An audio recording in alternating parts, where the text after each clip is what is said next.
আমাদের মধ্যে অত্যন্ত সৌহার্দ্যপূর্ণ পরিবেশে, খুবই খোলামেলা পরিবেশে, খুব ফ্রি নির্বাচনকে সুষ্ঠু, নিরপেক্ষ, অবাধ, গ্রহণযোগ্য, অংশগ্রহণমূলক করার ব্যাপারে আমাদের মত বিনিময় অনুষ্ঠিত হয়েছে।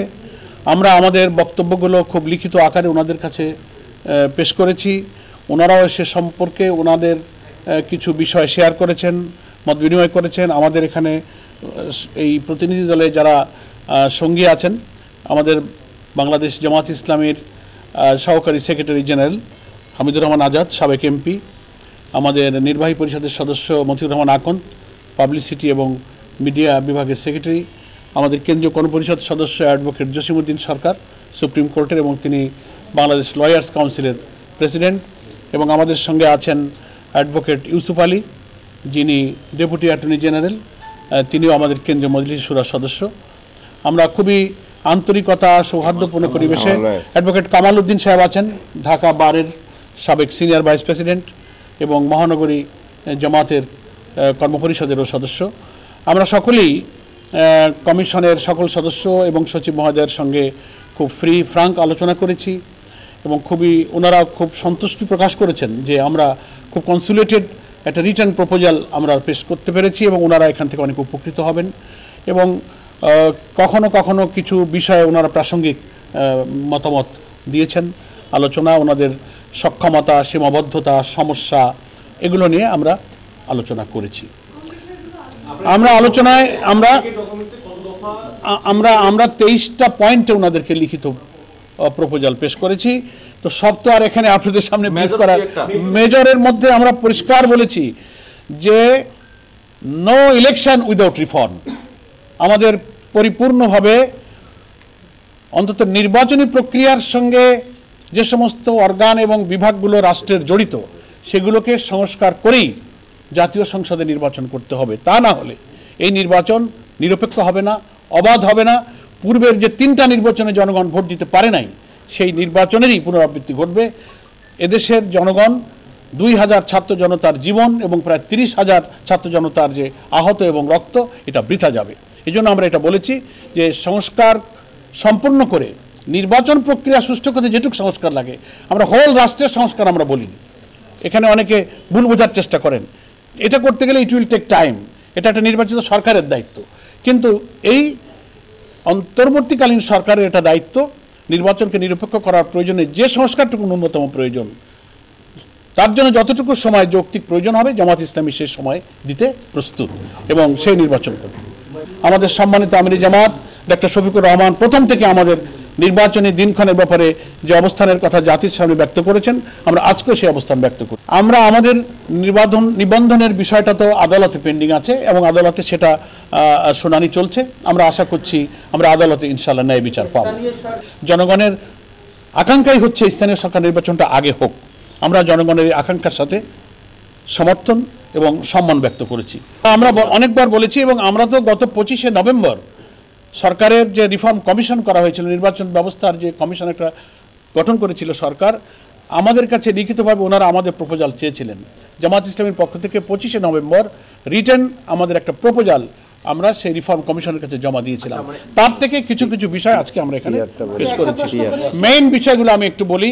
আমরা আমাদের আজকের প্রস্তাবনার মধ্যে বলেছি, সেটা হচ্ছে প্রপোর্শনাল রিপ্রেজেন্টেশন, পিআর, আনুপাতিক প্রতিনিধিত্ব হারে যে নির্বাচনের ব্যবস্থা আধুনিক গণতান্ত্রিক বিশ্বে প্রায় 60টির অধিক দেশে এটা প্রচলিত আছে। নির্বাচনকে কালো টাকা এবং পেশি শক্তি থেকে মুক্ত করে ফ্রি ফেয়ার একটা ইলেকশন, এবং পার্লামেন্টকে যদি দক্ষ পার্লামেন্টারদের দ্বারা, আইন প্রণেতাদের দ্বারা পরিচালিত করতে হয়, তাহলে এই পদ্ধতিটাই বাংলাদেশের জন্য খুবই উপযোগী। এটা আমরা প্রপোজ করেছি।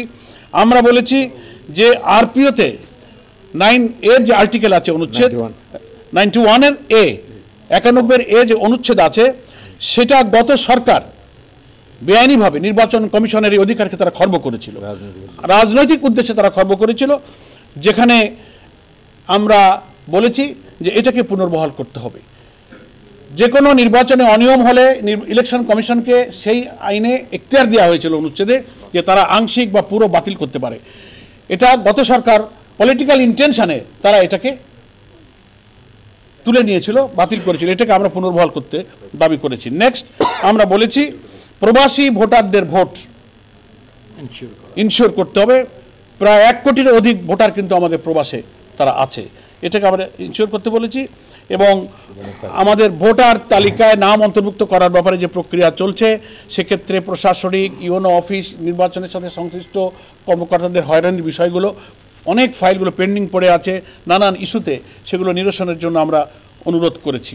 এবং আরেকটা মৌলিক ব্যাপারে আমরা কথা বলেছি, সেটা হচ্ছে যে সংবিধানের প্রতিটি নাগরিকের রাজনীতি করার এবং রাজনৈতিক দল গঠনের কিন্তু অধিকার আছে। তো নিবন্ধন আইন যেটা করা হয়েছে, যার ভিত্তিতে এখন বাংলাদেশের রাজনৈতিক দলগুলো 8 সালের পর থেকে রেজিস্ট্রেশনের সিস্টেম চালু হয়েছে। এর আগেও তো বহু ইলেকশনে আমরা অংশ নিয়েছি।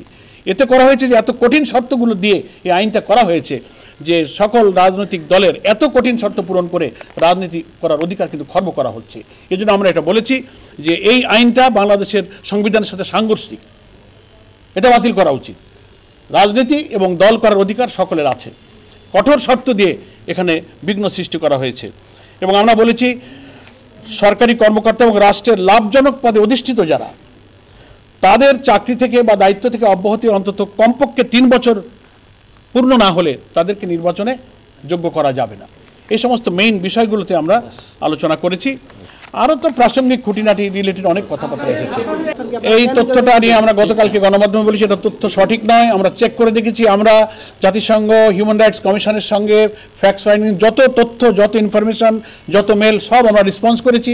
এই তথ্যটা কিভাবে এসেছে আমরা চেক করব, এটা তথ্য আমরা যাচাই করেছি, এটা সঠিক নয়, ইনফরমেশন সঠিক নয়। আমরা এটা বলেছি, এটা আমরা বলেছি গভর্নমেন্ট একটা টেন্টেটিভ আইডিয়া দিয়েছে, তারা যদি তাদের ঘোষিত সময়ে সংস্কারের প্রয়োজনীয়তা সম্পূর্ণ শেষ করে নির্বাচন ফ্রি ফায়ার করতে পারেন, তাতে আমাদের কোনো আপত্তি নেই। মাস আমাদের কাছে ফ্যাক্টর নয়, মাস হচ্ছে যে সংস্কারটা পূর্ণ করে ইলেকশন ফেয়ার হবে কিনা, সেটার জন্য যে মাস লাগে আমরা তার জন্য প্রস্তুত আছি। একটা গণতান্ত্রিক দেশে নানান ইস্যুতে ভিন্ন মত থাকতেই পারে, এ ব্যাপারে আমাদের কোনো মন্তব্য নেই। আমাদের একটা মত দিয়েছি, তার সাথে আরেকটা দলের ভিন্ন মত থাকতে পারে, that is the beauty of democracy, এটা হতেই পারে। 300 আসনে নির্বাচন করার সক্ষমতা জামাত ইসলামের আছে। আমরা 300 আসনে প্রার্থী আমরা প্রস্তুত করে ফেলেছি, প্রাথমিক বাছাই প্রক্রিয়া চলছে, অফিসিয়ালি সেন্ট্রাল ডিক্লারেশন হয়নি, তবে লোকালি বিভিন্ন জায়গায় বাছাই প্রক্রিয়া হচ্ছে, সে খবরগুলো গণমাধ্যমে আসছে, আপনারা এটা দেখতে পাচ্ছেন। ওনারা তাদের সাথে সরকারের রাষ্ট্রের বোঝাপড়ার ব্যাপার, রাষ্ট্র এবং সরকার এই সংস্কারের দায়িত্বগুলো পালন করবেন, তারপরে নির্বাচন কমিশন তার দায়িত্ব পালন করবে। না, আর কোনো আলোচনা হয়নি। আমরা 2 ঘন্টা 10টা থেকে 12টা পর্যন্ত লং টাইম খুবই খোলামেলা ধৈর্যের সাথে আলোচনা আমরা উভয়ই করেছি। আমরা নির্বাচন কমিশনকে ধন্যবাদ জানিয়েছি। আপনারা যারা সাংবাদিক বন্ধুগণ দীর্ঘ সময় আপনারাও কিন্তু অপেক্ষা করেছেন, সে কারণে we are very much grateful to you, আপনাদেরকেও আমরা ধন্যবাদ জানাচ্ছি। এবং আমরা কেবল নির্বাচন কমিশনের সাথে সম্পর্ক সংযোগ দায়িত্ব নেওয়ার পরে প্রথম আলোচনা শুরু হলো, একটা কন্টিনিউয়াস প্রসেস, এটা এখন চলবে। আমাদের সঙ্গে যারা আছেন নির্বাচন কমিশনের সঙ্গে সংগঠন থেকে দায়িত্বপ্রাপ্ত নেতৃবৃন্দ তারা এটা যোগাযোগ অব্যাহত রাখবে ইনশাআল্লাহ। জি নো, এটা আমাদের আগেই সাংগঠনিক সিদ্ধান্ত। আমরা ইলেকশন করব, নির্বাচনে আইন, নির্বাচন কমিশনের দায়িত্ব নিয়ে আমাদের পক্ষ থেকে আগেই সিদ্ধান্ত যে আমরা রুটিন ওয়ার্ক, আমরা এই পূর্ব নির্বাচন টাইমে ইলেকশনে আমরা সেভারেল টাইমস এসেছি, এটা আমাদের দায়িত্ব।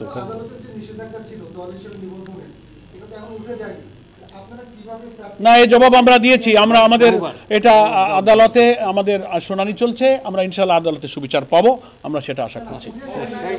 না, নিষেধাজ্ঞাই তো দেয় না, এই কথাটা তো ঠিক নয়। না, এটা নিষেধাজ্ঞা নয়, এটা কোনো নিষেধাজ্ঞা না। প্লিজ, আপিল মামলা চলছে, 2টো রায় হয়েছে, একজন পক্ষে দিয়েছেন, 2জন ভিন্ন দিয়েছেন, এটা নিয়েই আপিল। সুতরাং একা কোনো নিষেধাজ্ঞার বিষয় নয়। এই মামলা নিষ্পত্তি হবে আপিল বিভাগে, আপিল শুনানির মাধ্যমে। থ্যাংক ইউ, ধন্যবাদ সবাইকে। নিবন্ধন প্রয়োজনই নাই, দল হইলেই সেই ইলেকশন আগে ছিল না। বিফোর 2008 আমরা কি করেছি, আমরা ইলেকশন, আমাদের তখন নিবন্ধন আইন ছিল না। আমরা তখন বড় বড় দল বিএনপি, আওয়ামী লীগ, জামাত, আমরা ইলেকশন করিনি। আমরা 91-এ করেছি, 79-এ করেছি, 86, 88 বহু ইলেকশন আছে, তখন তো রেজিস্ট্রেশন আইন ছিল না। এগুলো করে মানে রাজনৈতিকভাবে দল করার, রাজনীতি করার অধিকারকে কিন্তু বিঘ্ন ঘটানো হয়েছে। এই জন্য আমাদের কনস্টিটিউশনের সাথে এই আইনটা কন্ট্রাডিক্টরি। প্রতীক আমাদের আছে দাঁড়িপাল্লা, আমরা সুবিচার পাবো, সেই আইনেই এটা ফয়সালা হবে ইনশাআল্লাহ।